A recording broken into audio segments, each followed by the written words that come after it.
لا حول ولا قوة الا باللہ العلی العظیم۔ بسم اللہ الرحمن الرحیم۔ الحمد للہ رب العالمین والصلاة والسلام علی اشرف الانبیاء والمرسلین وآلہ الطیبین الطاہرین المعصومین المظلومین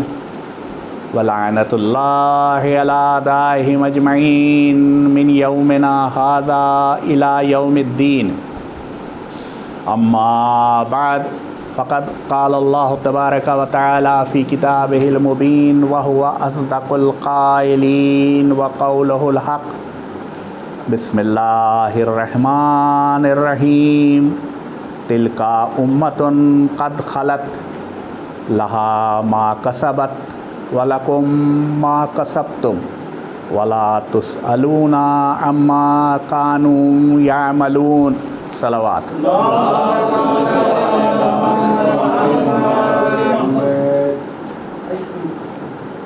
عزادارو، ہمارا یہ وطیرہ ہے اور یہ سلسلہ چل رہا ہے اور اس کی ضمانت اللہ نے لی ہے اور انشاءاللہ چلتا رہے گا۔ نسلیں آئیں، نسلیں جاتی ہیں، ہم لوگ ان لوگوں کو کی یاد، ان کی کمی ہمیں کھلتی ہے جو کبھی اس فرش ازاں کی رونق تھے، اب نہیں رہے، مگر اللہ ہم سب کو، ہمارے بچوں کو، ہماری اولاد کو اس کا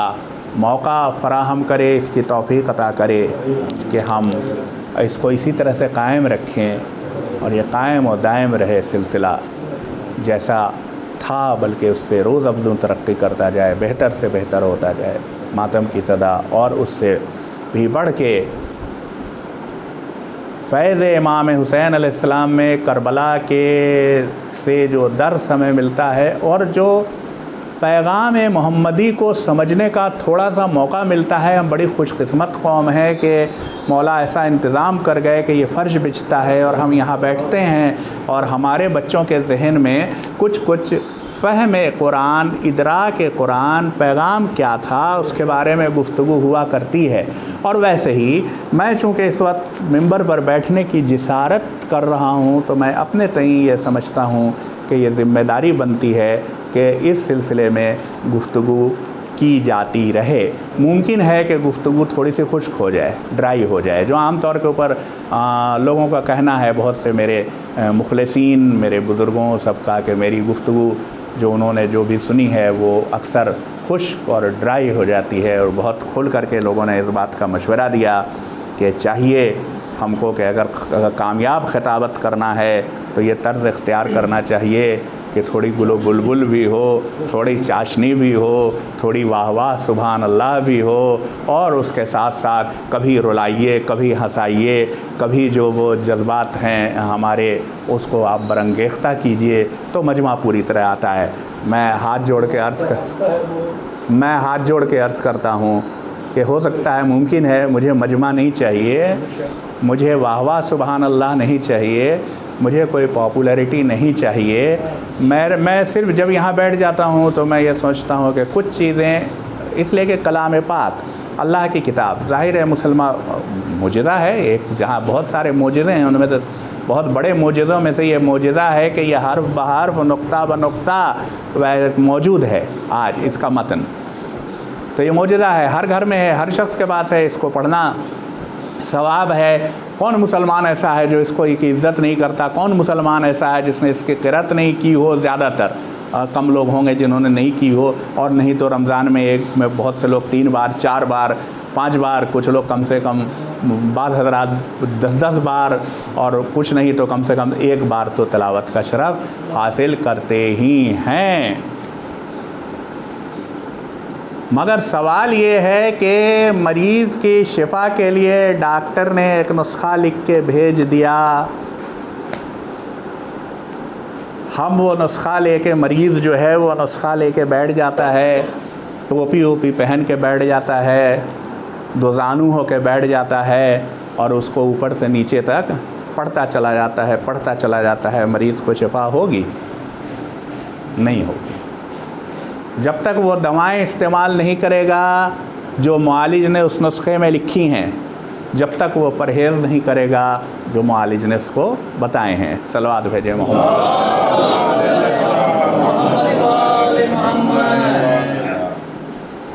اب اتفاقاً کہہ لیجئے یا جس وجہ سے کہہ لیجئے یا اس فرش کی برکت کہہ لیجئے، اور خصوصاً اس کے لیے ہم ہمیشہ جب میں اس بات کے اوپر غور کرتا ہوں کہ کچھ تھوڑا سا فہم تو نہیں، فہم حاصل کرنے کا جذبہ اگر دل کے اندر پیدا ہوا تو بنیادی طور پر سب بزرگوں کو، لیکن بنیادی طور کے اوپر اس کا ثواب چند لوگوں کی ارواح کو جاتا ہے، جن میں سے ایک بڑے ابا اجتباء حسین رضوی صاحب مرحوم ہیں، جن کے میراث ہے یہ منبر۔ اور ہمیں ظاہر ہے کہ حق ہی نہیں ہے کہ کہاں ان کا علم، کہاں میرا علم، کہاں ان کا مطالعہ، کہاں میرا مطالعہ، کہ ہم یہاں سے بیٹھ کر کے کچھ بول سکیں،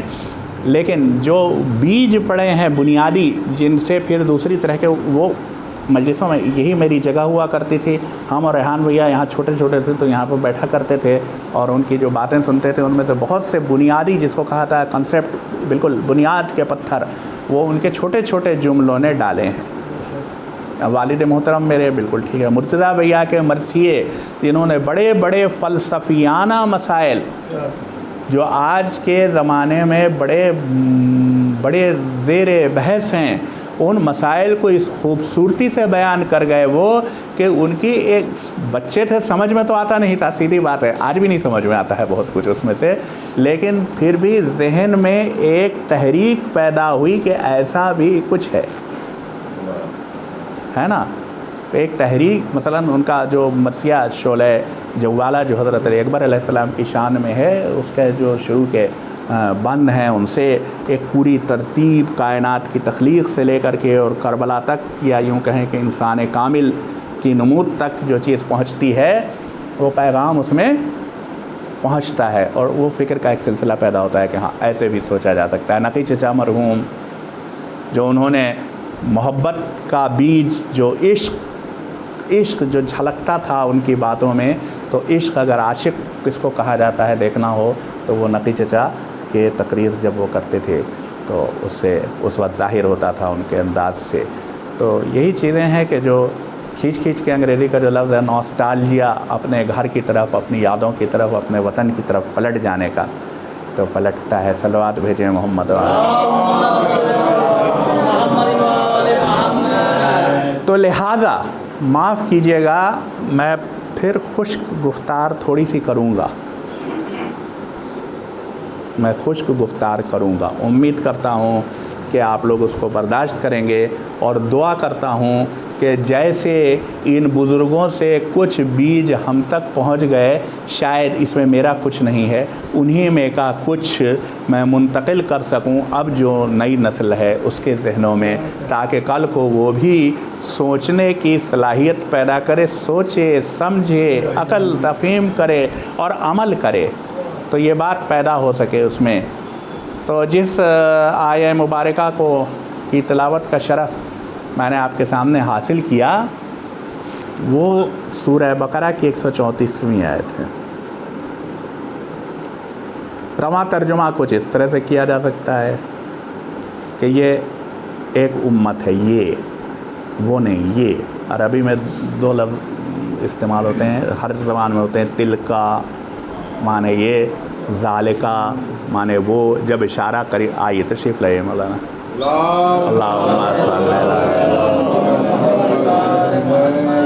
چلیے آپ تشریف لے آئے، ابھی کوئی گفتگو نہیں ہوئی ہے، اور سرنامہ کلام بنایا ہے سورہ بقرہ کی 134ویں آیت کو۔ بسم اللہ الرحمن الرحیم، تلکا امۃ قد خلت لہا ما کسبت ولکم ما کسبتم ولا تسألون عما کانوا یعملون۔ تو ترجمہ عرض کر رہا تھا، بس اس سے پہلے کچھ تمہیدی سی باتیں ہو گئیں۔ تو رواں ترجمہ یہ ہوگا کہ یہ تلکا ہے، یہ ایک امت ہے۔ اب اردو میں ہے تھی لگانا پڑے گا، عربی میں ایسا کچھ نہیں، تلکا امتن ہے، یہ ایک امت ہے نا، یہ ایک امت ہے۔ قد خلت جو گزر گئی، رواں ترجمہ بھی کر رہا ہوں، قد خلت جو گزر گئی، لہا ان لوگوں کے لیے ہے، ما کسبت جو انہوں نے کمائی کی،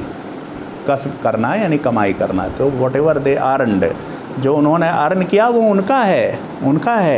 ہے. لہا ما کسبت ولکم، اور تم لوگوں کے لیے ہے ما کسبتم، جو تم ارن کرو گے، جو تم کماؤ گے. ولا تسألون، اور تم نہیں پوچھے جاؤ گے اما کانوا یعملون، اس کے بارے میں جو ان کے اعمال تھے جو وہ کرتے تھے. صلوات بھیجے محمد.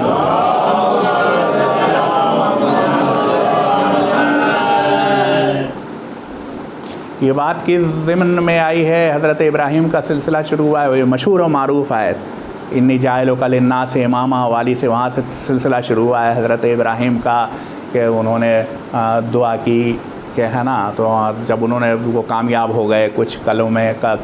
کچھ باتوں میں، اللہ نے ان کو آزمایا، اور جب وہ کامیاب ہو گئے، انہوں نے جب اپنی کامیابی دکھا دی تو ان سے کہا گیا، اللہ نے کہا انی جاعلک للناس اماما، میں بنا رہا ہوں. انی انا کا بھی لفظ نہیں استعمال ہوا ہے. دونوں طرح کے الفاظ قرآن میں استعمال ہوتے ہیں، ہم اور میں اللہ تعالیٰ کرتا ہے. یہاں میں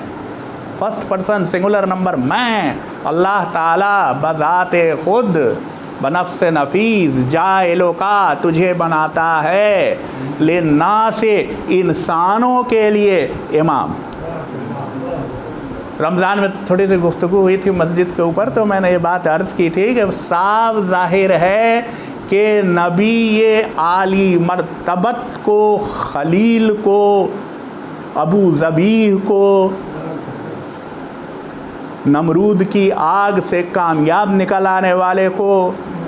امامت کے لیے امتحانوں میں کامیاب ہونا ہوتا ہے، مفت میں نہیں ملتی.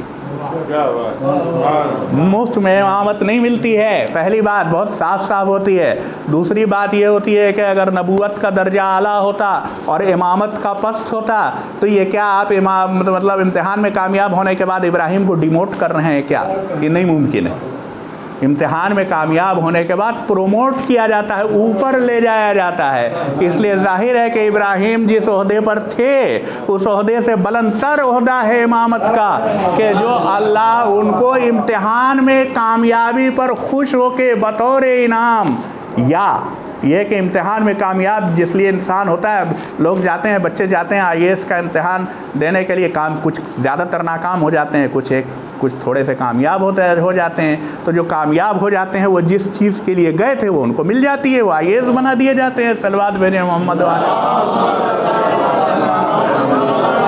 تو 1,24,000 انبیاء کل گزرے، ان میں حضرت ابراہیم تک جو انبیاء گزرے ان میں سے کسی کے امام بنانے کی بات نہیں ہے. اتنے دنوں سے محنت کرتے کرتے کرتے ابراہیم کے امتحانوں میں کامیاب ہو گئے، پاس کر گئے. جب پاس کر گئے امتحان تو ارشاد ہوا کہ ہم نہیں ہیں، میں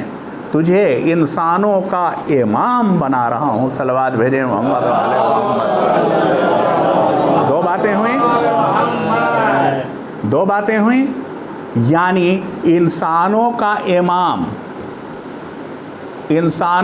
امام بننے کے لیے، ویسے جس کا جی چاہے دعویٰ کر لے، بہت سارے امام ہیں تاریخ میں، آپ پلٹتے جائیے، امام فلاں امام فلاں امام فلاں. ان سے پوچھیے آپ کسی امتحان میں کامیاب ہوئے تھے؟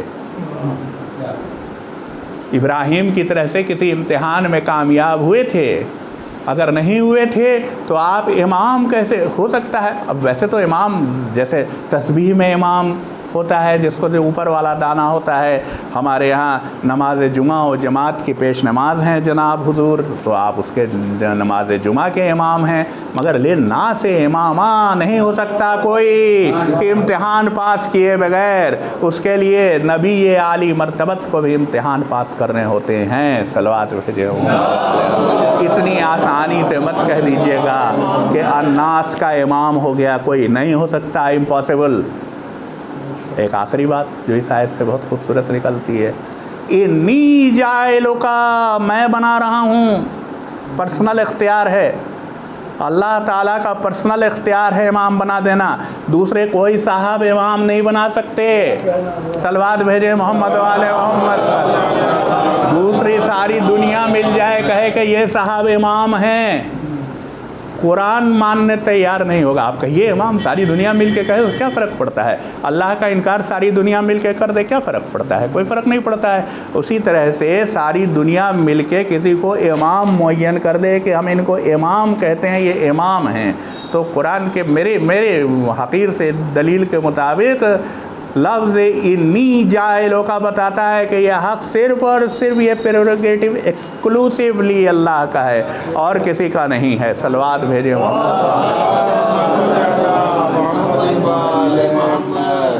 اچھا صاحب، اس کے بعد سے ابراہیم نے دعا کی ومن ذریتی، اور میری ذریت میں سے، تو کہہ دیا گیا کہ میرا ہے ظالموں تک نہیں پہنچتا ہے۔ جو ظالم ہو گیا مطلب اب ابراہیم کی دعا اس بات کی طرف اشارہ ہے کہ ابراہیم کی اس کامیابی میں ابراہیم اور ان کی ذریت میں سے کچھ لوگ شامل ہیں امام للناس ہونے میں، للناس امامہ ہونے میں، لیکن سب نہیں شامل ہیں۔ صرف ذریت ابراہیم ہو جانا امامت کی دلیل نہیں ہے سفیشینٹ۔ اگر ظلم کا شائبہ بھی ہے تو ڈسکوالیفائڈ، امام نہیں ہو سکتے۔ ظلم کا شائبہ بھی ہے تو قرآن نے کہہ دیا کہ نہیں پہنچے گا ہمارا پرومس ان تک۔ یہ نہیں کہا کہ کسی تک نہیں پہنچے گا، یہ نہیں کہا کہ ٹھیک ہے ہم نے گرانٹ کر دی تمہاری دعا، تمہاری ذریت بھی امام ہو جائے گی للناس، لیکن کہا کہ میرا عہد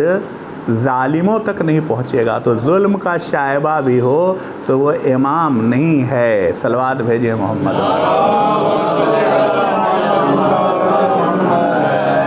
اور میں اصل اس آیت سے کہ جس کی تلاوت کی تھی اس کی تمہید کے طور پر، جیسا میں نے کہا، خشک بھی ہو جاتی ہے، لمبی بھی ہو جاتی ہے گفتگو، نتیجہ یہ ہوتا ہے کہ کچھ لوگوں نے تھوڑی سی سنی، تھوڑی نہیں سنی، تو پوری بات ان تک نہیں پہنچتی ہے۔ یعنی ظاہر ہے کہ اب 7 محرم تک سمجھیے کہ کچھ گفتگو اس پر ہو جائے گی، 8 کو تو صرف مسائل ہی ہوتے ہیں، 9 کو مجلسی رخصت کی ہوتی ہے، تو اتنا سا وقت ہے۔ اب اس میں کچھ لوگ کبھی آ پاتے ہیں، کچھ لوگ کبھی آ پاتے ہیں، تو کچھ تک پہنچتی ہے، لیکن بہرحال میں بول دیتا ہوں جس تک اللہ پہنچانا چاہے گا اس تک پہنچ جائے گی۔ ایک بات تو یہ ہوئی۔ اب اس کے بعد سے آپ ایک درخواست ہے، بلکہ وعدہ کیجئے کہ ہم نے آپ کو بتا رہی ہے، آپ بالکل شروع میں قرآن کھولیے گا، ایک دم شروع میں ملے گا سورہ بقرہ کی آیت نمبر 124-25 سے لے کر کے اور 134 تک۔ ایک بار پڑھ ضرور لیجئے گا ترجمہ کے ساتھ، زیادہ مت پڑھیے گا، ترجمہ کے ساتھ پڑھ لیجئے گا تاکہ آپ کو انداز ہو کہ کس کانٹیکسٹ میں، سیاق و سباق کے حوالے سے باتیں ہوتی ہیں نا، کس کانٹیکسٹ میں یہ آیت نازل ہو گئی۔ ٹھیک ہے، تو اب حضرت ابراہیم کا ذکر ہوا، پھر حضرت اسماعیل کا ذکر ہوا، پھر اس بات کا ذکر ہوا کہ انہوں نے کعبے کی بنیادوں کو بلند کیا، پھر دعا کی کہ یا اللہ میری طرف سے قبول کر لے، ہماری طرف سے ہمارے اس محنت کو قبول کر لے۔ سب ہوا، سب ہوتا گیا۔ اس کے بعد سے ایک بیکے کی آیت آتی ہے، تلکا، یہ اب یہ کا مطلب آپ سمجھ گئے ہوں گے، وہ کیوں نہیں کہا، جو گزر گئی اس کو وہ کہنا چاہیے تھا نا۔ تلکا اس لیے کہا کیونکہ جن کا ذکر ابھی ہوتا آ رہا تھا، تلکا یہ امتن قد خلت، ایک امت تھی جو گزر گئی، رواں اردو میں گزر گئی، ورنہ خلط اسی مادے سے بنا ہے جس سے ہم لوگ خالی کہتے ہیں، یعنی جو جگہ ویکیٹ کر گئی، اب وہ جگہ ویکیٹ کر گئی اپنی۔ قد خلط لہا ما کسبت، ان کے لیے وہ ہے جو انہوں نے کمائی کی، للناس امام بنے، وہ ان کی کمائی کے حساب سے ہے۔ کعبے کی بنیاد بنائی وہ ان کی کمائی ہے، دوسرا جو خلیل خدا بنے وہ ان کی کمائی ہے۔ دنیا کے اتنے بڑے خطے میں اتنے سارے مذاہب ان کو اپنا پیٹریارک جس کو یہ لوگ کہتے ہیں مانتے ہیں، یہ ان کی کمائی ہے نا، لہا ما کسبت۔ اور وہاں کی جو ہے اس کے بارے میں ہم لوگ جانتے ہی نہیں، وَلَكُمْ، اور تم لوگوں کے لیے ما کسبتم، جو تم کرو گے کمائی۔ یہ کہنے سے کام نہیں چلے گا کہ ہم اولاد ابراہیم ہیں تو ہمیں اس میں سے کچھ مل جائے، یہ کہنے سے کام نہیں چلے گا ہم اولاد اسماعیل ہیں تو ہمیں، ہمارے اسماعیل تو اتنے بڑے تھے، ذبیح اللہ تھے، تو اولاد اسماعیل ہم ہیں تو ہمارے جو جد امجد تھے وہ ذبیح اللہ تھے، تو ہمیں بھی تو اس کا کچھ ثواب ملنا چاہیے، کچھ ہمیں بھی تو ملنا چاہیے اس کا اجر۔ آپ کو مل سکتا ہے، لکم ما کسبتم، تم کمائی کر کے دکھاؤ، کمائی کرو گے تم کو ملے گا، کوئی ظلم نہیں ہے، جتنی کمائی کرو گے وہ تم کو پوری پوری مل جائے گی۔ وَلَكُمْ مَا كَسَبْتُمْ وَلَا تُسْأَلُونَ عَمَّا كَانُوا يَعْمَلُونَ، اور تم نہیں پوچھے جاؤ گے، تم سے سوال نہیں کیا جائے گا اس سلسلے میں جو وہ کرتے تھے۔ وہ جو کرتے تھے وہ کرتے تھے، تم جو کرتے ہو تم کرتے ہو، تو تم سے نہیں پوچھا جائے گا کہ وہ کیا کرتے تھے۔ صلوات بھیجیں محمد۔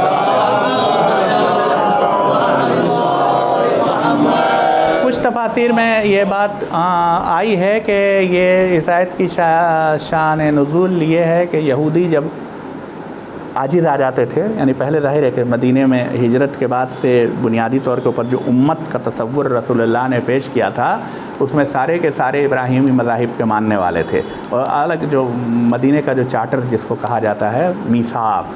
تو میثاق کے مطابق جتنے لوگ مدینے میں تھے جو ایک اللہ واحد کی پرستش کرتے تھے، ان سب کو ایک امت کہا گیا تھا۔ امت کا مطلب ہم عام طور پر ہم لوگ قوم سمجھ لیتے ہیں، تو عرب میں قبیلہ اور قوم وغیرہ اس طرح کی باتیں سمجھی جاتی تھی، قبیلے جو ایک جد کی اولاد ہوں وغیرہ۔ امت ایک الگ چیز ہوتی ہے۔ امت ایک وہ چیز ہے جس کو آج کل عام طور کے اوپر لوگ ٹرانسلیٹ انگریزی میں کر دیتے ہیں نیشن، ٹھیک ہے، یعنی ایک طرح کے فکر، عقیدے اور عمل کے اوپر متفق ہونے والے لوگ ایک امت ہیں۔ تو ویسے ہی ان سب کو یہ جن انبیاء کا ذکر ہوا، یعقوب کا، اسماعیل کا، ابراہیم کا، یہ سب ایک امت ہے، امت قد خلت، ٹھیک ہے۔ تو ویسے رسول اللہ جب مدینہ تشریف لائے تو میثاق بنا تھا، پھر مدینہ میں یہودی پہلے سے موجود تھے، 3 بستیاں تھیں یہودیوں کی، اور مدینہ میں جو انصار تھے جو بلا کے لے گئے تھے وہ، تو یہ میثاق بنا اکٹھا کیا گیا کہ مدینہ کا دفاع سب لوگ مل کر کے کریں گے، اور یہ کہ جو بھی اللہ وحدہ لا شریک کی عبادت کرنے والے لوگ ہیں وہ اپنے اپنے طریقے سے جو ان کے پاس جو کتاب ہے اس حساب سے اپنی عبادت کرتے رہیں، اور ان کے لیے امن امان ہے وغیرہ۔ تو اس وقت پورے کو ایک امت، موحدین کی ایک امت جو مشرکین کے برخلاف اللہ وحدہ لا شریک کی عبادت کرتے تھے۔ اچھا یہ تھا، یہودی آ کے بیٹھا کرتے تھے، ظاہر گفتگو ہوتی تھی ان سے۔ جب گفتگو ہوتی تھی تو جب وہ چاہتے تھے کہ وہ یہ کہیں کہ ابراہیم تو یہودی تھے، اسحاق تو یہودی تھے، یعقوب تو یہودی تھے، جتنے بنی اسرائیل تھے، جو حضرت اسحاق کی اولاد میں جتنے لوگ ہوئے وہ تھے، اور ان کے آباء و اجداد ابراہیم تو یہودی تھے۔ تو ہمیں تمہاری بات ماننے کی کیا ضرورت ہے؟ ہم حق کے اوپر ہیں، سمجھ رہے ہیں، ہم حق کے اوپر ہیں، ہمارے پاس جو ہے وہ حق ہے اور حق ہمارے پاس ہے۔ تو اگر ہم بہت صحیح اعمال میں ان کے جو تھا کہ وہ بہت ساری باتیں، سود لینا، دوسری باتیں کرنا، دوسری عہد شکنیاں وغیرہ وغیرہ کا الزام لگایا جاتا ہے، تو جو بھی ہم کر رہے ہوں، نہ کر رہے ہوں، جیسے بھی کر رہے ہوں، ہمارے آباء و اجداد کی کمائی اتنی ہے کہ ہم اس سے کھا لیں گے، ہمارے آباء و اجداد کے کیے ہوئے اعمال اتنے ہیں کہ ہمیں اور اعمال ہم کریں نہ کریں، ہے نا، کوئی فرق نہیں پڑے گا، لہذا آیت نازل ہوئی۔ وہ ایک امت تھی جو گزر گئی، ہے نا، وہ ایک امت تھی جو گزر گئی، اور اب انہوں نے جو کمایا اس کا اجر، اس کا حساب کتاب، اس کی جزا، وہ سب ان کی ہے، اور تم جو کماؤ گے وہ تم کو ملے گا۔ کھلی چھوٹ ہے بھائی، اسلام میں کہیں کوئی چیز، کہیں کوئی قید نہیں ہے کہ تم یہ نہیں کر سکتے، تم کر سکتے ہو، ٹھیک ہے نا، تم جو کماؤ گے وہ تم کو ملے گا۔ وَلَا تُسْأَلُونَ،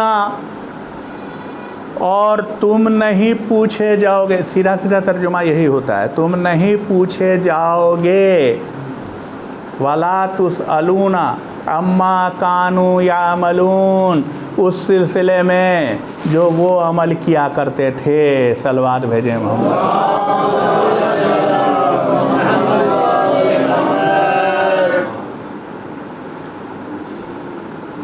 تو جناب چونکہ محرم کی پہلی ہے، شروعات کرنے کے لیے، حالانکہ یہ اس آیت کو فی الحال آج بس خشک گفتگو اتنی ہی خشک تھی نا، بہت خشک تھی، واہ واہ سبحان اللہ کا کوئی موقع تو تھا نہیں اس میں، تو خشک گفتگو تھی، لیکن بہرحال ہم نے آپ تک پہنچا دی۔ اور اب اس کے بعد ذرا سا پہلے تاریخ کے اوپر 2 حصے اس کے ہیں بنیادی طور پر۔ اچھا، پھر ایک سوال یہاں پیدا ہوتا ہے کہ اگر وہ ایک امت تھی، گزر گئی تو گزر گئی، چھوڑیے، بھولیے، لے گئے اپنا کام کر کے، تو آپ ذکر کاہے کو کیے دے رہے ہیں؟ بھائی پہلے کی ساری آیتوں میں تو لگاتار ان کا ذکر ہے، ابراہیم تھے، انہوں نے یہ کیا، وہ کیا، انہوں نے کعبہ بنایا، انہوں نے یہ دعا کی، وہ دعا کی، اسماعیل تھے، اسحاق تھے، یعقوب تھے، اتنے پھر قصیدہ کاہے کو پڑھ رہے ہیں؟ چھوڑیے، ہے نا، جیسے بہت سے کچھ برادران کہتے ہیں گزر گئے چھوڑیے، اور آپ اس سے کیا مطلب ہے؟ جو آئے تھے، جو کر گئے، گزر گئے، اب ان سے کیا مطلب ہے؟ آپ جو کیجئے گا وہ آپ کو ملے گا، ایسا نہیں ہے۔ یہ نہیں کہا گیا کہ تم مت پوچھو کہ وہ کیا کرتے تھے، یہ کہا گیا ہے تم نہیں پوچھے جاؤ گے اس کے لیے جو وہ کرتے تھے۔ فرق ہے، تسالون نہیں ہے، تسالون ہے، تسالون ہے، تے کے اوپر پیش ہے، ضمہ ہے، تسالون، تم نہیں پوچھے جاؤ گے۔ اور اگر ذکر لایانی ہوتا تو قرآن لایانی گفتگو کرتا نہیں ہے۔ صلوات بھیجیں محمد والے۔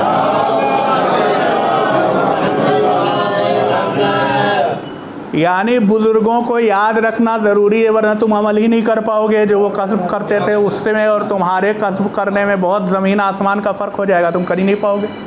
تمہارے سامنے نمونہ عمل ہونا چاہیے کہ انہوں نے یہ کسب کیا تھا جس کے لیے ان کو اتنے بڑے بڑے انعامات ملے، جس میں سے قرآن کی زبان میں اس وقت جو ذکر ہو رہا ہے اس میں کہ سب سے بڑا انعام یہ ملا کہ انہیں للناس اماما بنا دیا گیا، ان کو امام بنا دیا گیا ناس کا۔ اور اللہ نے بنایا، لوگوں نے نہیں بنایا ہے، یاد رہے، لوگ امام سازی کے لیے مجاز نہیں ہیں۔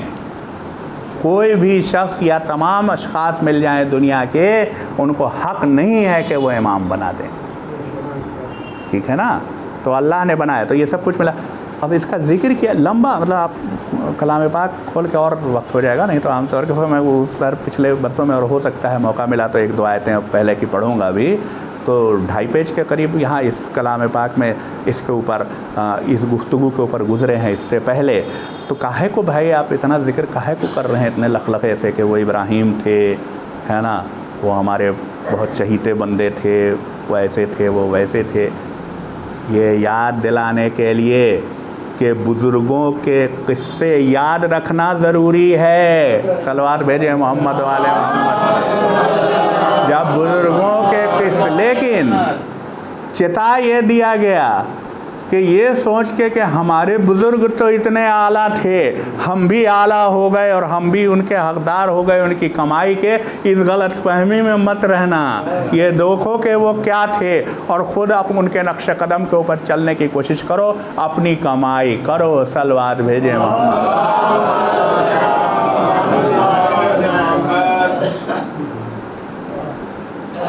تو اولاد ابراہیم میں تو رسول اللہ صلی اللہ علیہ وآلہ،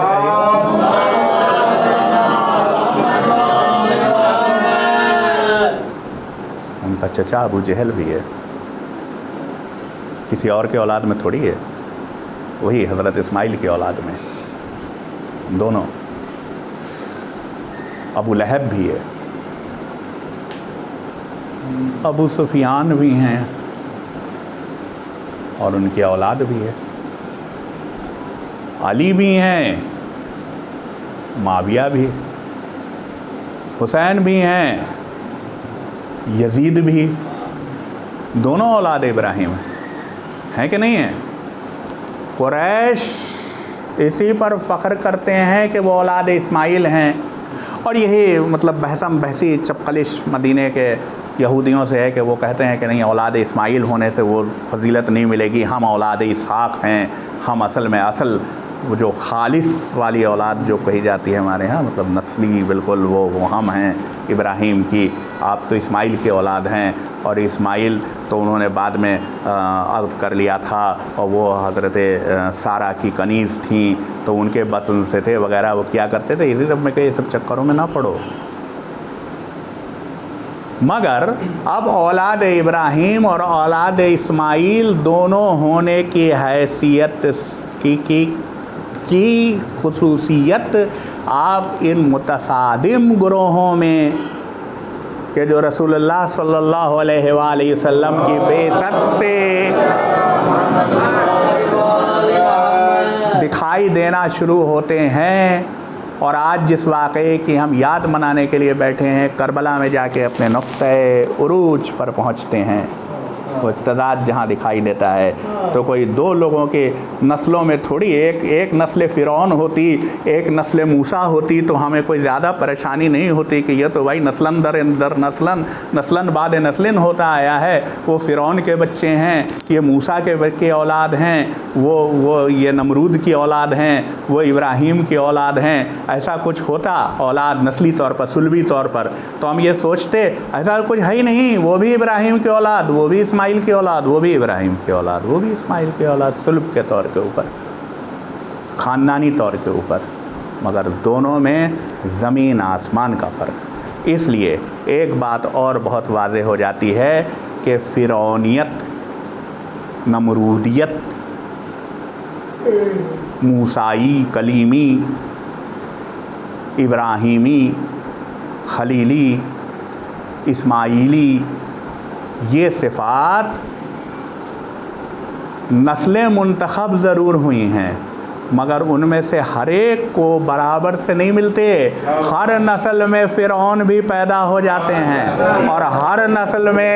نسل میں موسیٰ بھی موجود ہوتے ہیں۔ تو جب موسیٰ اور فرعون ایک ہی نسل، منتخب ترین نسل کے اندر بیک وقت پیدا ہو گئے ہیں، تو اب کھڑا ہوتا ہے وہ شہزادہ، نبی کا وہ دلارا، نبی کی آنکھوں کا وہ تارا مدینے میں، کہ جس کے ذمے ہے یہ کام کہ اس بات کو واضح کر دے کہ یہ تمہارے اعمال کی بنیاد پر ہے، جو تم کرو گے اس بنیاد کے اوپر ہے، تم فرق دیکھ لو، ان کا عمل وہ ہے، میرا عمل یہ ہے، تمہارا جی چاہے تم یہ عمل اختیار کر لو، جی چاہے وہ عمل اختیار کر لو، کوئی زور زبردستی نہیں ہے، تمہاری اپنی مرضی ہے، اور مرضی کے مطابق تم کسی بھی طرف تم اپنے جو تم کسب کر رہے ہوگے اس کی جزائیں دنیا میں اور آخرت میں اس کے نتائج لے کے جاؤ گے۔ پہلی محرم میں سوچ رہا تھا کیا ذکر کروں، کیونکہ دراصل تو ہم لوگ یہاں گریے کے لیے جمع ہوئے ہیں، دراصل تو ہم لوگ امام حسین علیہ السلام پر دو آنسو بہا کے اپنی عاقبت، اپنے آخرت، اپنی زندگی سنوارنے کے لیے آئے ہیں۔ تو یہ اتنی باتیں تو ہوئیں، بات تو اسی کی تشریح ہے جو امام حسین علیہ السلام کے اعمال میں ملتی ہے، اور علامہ اقبال نے جیسے کہ کہا ہے کہ وہ کہانی کہ جو اسماعیل سے شروع ہوئی تھی، اس کہانی کا اختتام، اس کا کمال ہے کربلا۔ تو آج میں نے سوچا کہ آج پہلی محرم کو کیا گفتگو کی جائے، تو میں چیزیں دیکھ رہا تھا تو مجھے مدینے سے سفر امام حسین علیہ السلام کے واقعے کے اوپر میری نظر پڑی۔ افسوس، صد افسوس، عاشور سے کم نہیں تھا وہ دن کہ جب معاویہ کے مرگ کی خبر مدینے کے والی ولید تک پہنچی، ایک خط کی شکل میں جو یزید کا لکھا ہوا خط تھا، جس میں اس نے لکھا کہ مدینے کے ان لوگوں کو بلا کے میری بیعت لے لو جنہوں نے ابھی تک بیعت نہیں کی تھی، ورنہ معاویہ کے زور کے آگے اور لالچ کے آگے سب لوگ بیعت کر چکے تھے، تو ان 4 لوگوں کو بلا کے میری بیعت لے لو، اور جو بیعت نہ کرے اس کا سر قلم کر کے میرے پاس بھیج دو۔ 4 لوگ کون تھے آپ حضرات مجھ سے بہتر جانتے ہیں۔ حسین ابن علی، عبداللہ ابن زبیر،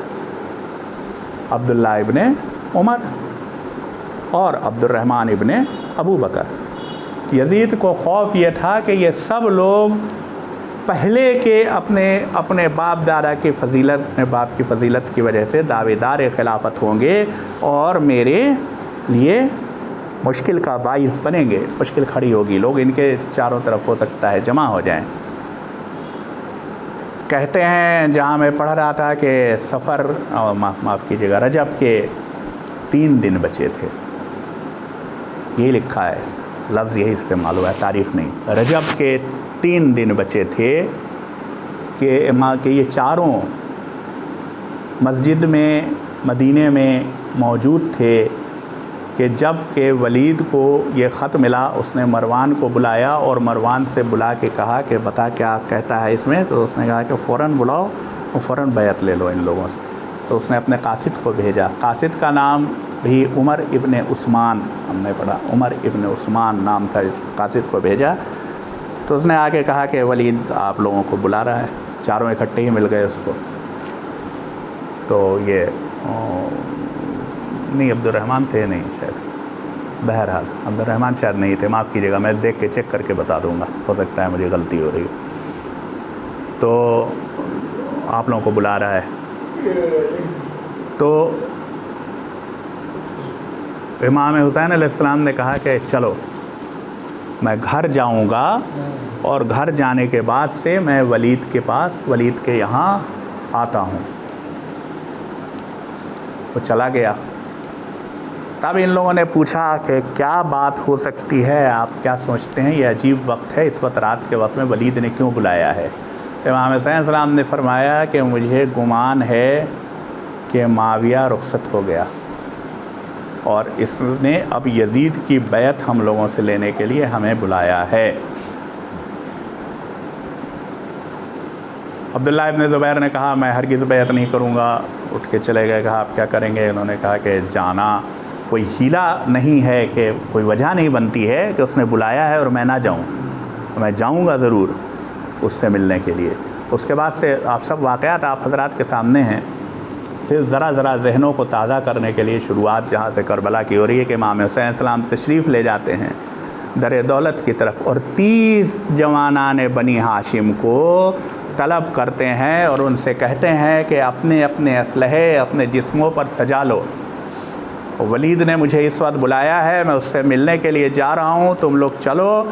میں اندر جاؤں گا، تم لوگ دروازے کے اوپر انتظار کرنا۔ اگر میری آواز بلند ہو گئی، کیونکہ میں محسوس کرتا ہوں کہ وہ کوئی خطرناک کام، کوئی حملہ، کوئی مطلب خطرہ محسوس کر رہا ہوں، تو میرے ساتھ چلو، اگر میری آواز بلند ہو جائے تو تم اندر چلے آنا۔ حضرت ابوالفضل العباس کی سرکردگی میں یہ 30 لوگوں کا جھرمٹ میں امام حسین علیہ السلام دارالامارہ کے دروازے پر پہنچے،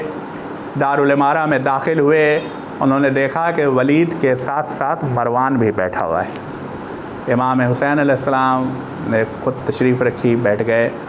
اور انہوں نے کہا، بعض روایتوں میں ہے کہ چونکہ مروان اور ولید میں عام طور کے اوپر اچھی نہیں پڑتی تھی، دونوں میں دشمنی، رائیولری تھی، تو امام حسین علیہ السلام نے کہا کہ بہت اچھی بات ہے کہ میں تم دونوں کو ساتھ ساتھ دیکھ رہا ہوں، اور صلہ رحم مل جانا قطع رحمی سے بہت بہتر ہے، تو بتاؤ کہ تم نے اس وقت کیوں یاد کیا آپ کو؟ تو اس نے یزید کا وہ خط نکالا اور اس کو بآواز بلند امام حسین علیہ السلام کے سامنے پڑھ کے سنایا، کہا کہ یہ خط ہم کو ملا ہے۔ امام حسین علیہ السلام فرماتے ہیں کہ میں یہ گمان کرتا ہوں کہ تم پسند نہیں کرو گے کہ ہم اس اندھیرے میں رات میں یزید کی بیعت کر لیں اکیلے میں، اور کسی کو اس کی خبر بھی نہیں ہو، تو کیوں نہ کل صبح جب لوگ موجود ہوں تو ان لوگوں کے سامنے تم یہ سوال میرے سامنے رکھنا، اور تب میں اس کا جواب دوں گا۔ ولید نے کہا کہ بہتر، ہاں بالکل آپ نے درست فرمایا، میں پسند نہیں کروں گا کہ اندھیرے میں اکیلے میں بیعت ہو، بیعت ایسے ہونی چاہیے کہ آپ بیعت کریں تو لوگ دیکھیں، اس کے گواہ ہوں، تو بالکل آپ نے درست فرمایا۔ تو جملے اس کے یہی ہیں کہ جب تک لوگوں کے مجمع میں ہم اور آپ ملتے ہیں، اس وقت تک کے لیے خدا آپ کے ساتھ رہے، یہی کہا ہے اس نے۔ آپ تشریف لے جائیے، ٹھیک ہے جائیے، تشریف لے جائیے۔ تو مروان نے اس وقت کہا ٹوک کر کے کہ کیا کرتا ہے، اگر ابھی یہ یہاں سے چلے گئے تو دوبارہ ہاتھ نہیں آئیں گے، اور اگر دوبارہ تو نے ہاتھ ڈالنے کی کوشش کی تو بڑا کچھ تو خون ہوگا اس سلسلے میں، امام حسین علیہ السلام کو غضب آیا، غضبناک ہوئے، اٹھ کے کھڑے ہو گئے اور زور کی آواز میں انہوں نے کہا کہ تیری یہ مجال کہ تو مجھے قتل کرے گا یا روکے گا؟ نہ تو مجھے قتل کر سکتا ہے نہ روک سکتا ہے، اور نہ یہ ولید مجھے قتل کر سکتا ہے یا روک سکتا ہے، خدا کی قسم ایسا نہیں ہو سکتا۔ اور امام حسین علیہ السلام کی آواز بلند ہونی تھی کہ جوانان بنی ہاشم تلواریں سوتے ہوئے، ہائے ہائے کہاں تھے آپ جانثار جب شمر لعین سجدہ آخر میں حسین کا سر جدا کر رہا تھا؟ جوانان بنی ہاشم اندر در آئے، ہمت نہیں پڑی ملونوں کی کہ امام حسین علیہ السلام سے معترض ہو سکتے۔ امام حسین علیہ السلام تشریف لائے، تفصیلات بہت ہیں، بہت تفصیلات ہیں۔ امام حسین علیہ السلام وہاں سے اپنے نانا کے قبر مبارک پر گئے، 2 رکعت نماز پڑھی، بیٹھ کے دعا کی کہ یا اللہ یہ قبر مبارک ہے تیرے رسول کی، تجھ کو واسطہ اس قبر کا، تجھ کو واسطہ صاحب قبر کا، اس مشکل مرحلے میں میری مدد کر، میری مدد کر۔ روتے روتے سو گئے۔ روایتوں میں ہے کہ خواب میں دیکھتے ہیں کہ جد امجد رسول اللہ صلی اللہ علیہ وآلہ وسلم تشریف لا رہے ہیں، ایک نور کے جلوس میں ان کے داہنی طرف فرشتوں کی فوج، بائیں طرف فرشتوں کی فوج، پیچھے پیچھے فرشتوں کی فوج۔ رسول آئے، حسین کو کلیجے سے لگایا، کہا بیٹا حسین تمہارے باپ علی بھی آئے ہیں، حسن بھی ہے، فاطمہ بھی ہے، تمہیں بتا دوں کہ میری امت تمہیں کربلا میں بھوکا پیاسا شہید کرے گی۔ الا لعنت اللہ علی قوم الظالمین، سیعلم الذین ظلموا ای منقلب ینقلبون